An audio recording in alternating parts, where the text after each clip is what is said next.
Is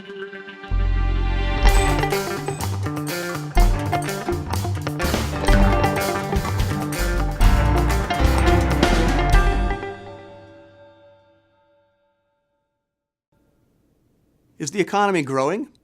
Are people better off today than they were 4 years ago? What about 40 years ago? The GDP statistic can help us to answer all of these questions. But first, we do need to make some modifications. As we discussed in our first video, GDP sums up the prices of all finished goods and services. So that means that there are two ways that GDP can increase. First, prices can increase. In this case, the GDP number goes up, but the economy isn't actually producing more goods and services. It's inflation, which is driving the higher GDP. The increase in GDP, it might look good on paper, but it's a mirage, a nominal increase only. The other way that GDP can increase is if we do produce more valuable goods and services. And that could mean simply more goods and services, or better goods and services, more highly valued goods and services. It's this second type of increase in GDP that we want. This isn't a mirage, this is a real increase in GDP. Real GDP measures the second type of growth. And the real GDP statistic, it controls for inflation by adding up all the goods and services produced in an economy using the same set of prices over time, the same set of prices. Real GDP tells us if the prices of goods and services hadn't changed, how much would GDP have increased or decreased? Real GDP, it's typically what we really care about. Let's give an example. We'll be using a fantastic tool called the St. Louis Federal Reserve Economic Database, or FRED. FRED is every economist's best friend. So let's Google U.S. nominal GDP FRED. Here's what we get. We can see that we have grown from a GDP in 1950 of $320 billion to a GDP in 2015 of over $17 trillion. Wow! That suggests that our economy has gotten 55 times bigger. But hold on, wait a moment, you might say. My grandmother told me that a loaf of bread used to cost a dime, and now it costs a couple of dollars. That's right. If we want to compare our economy over time, we need to control for changes in prices. So we don't want to look at nominal GDP. We're more interested in real GDP. So let's Google real U.S. GDP FRED. Here's what we get. This graph measures real GDP in 2009 dollars. That means using 2009 prices.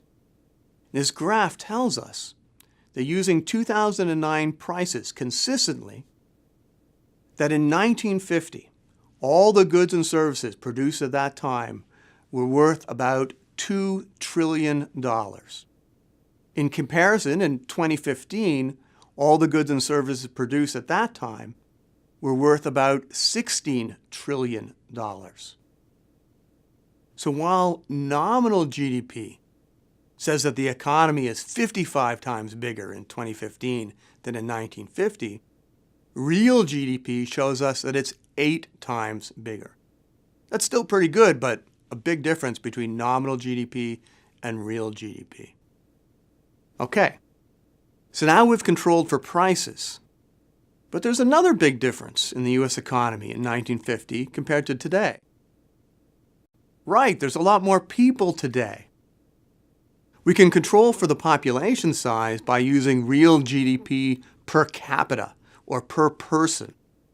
By dividing real GDP by a country's population, we get a good, albeit imperfect, measure of the average standard of living in a country.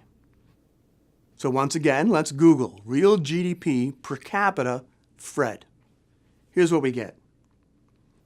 In 1950, real GDP per capita, measured in constant prices, was about $14,000. In 2015, real GDP per capita is about $50,000.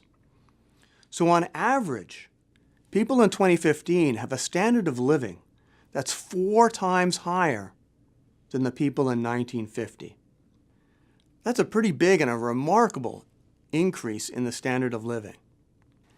By the way, since real GDP increased by 8 times and real GDP per capita increased by 4 times, we know immediately that the population approximately doubled between 1950 and 2015. Now let's take a closer look at this graph. We can see another reason why we're interested in the GDP statistic. Real GDP per capita declines during recessions. In fact, a decline in real GDP is part of what defines a recession.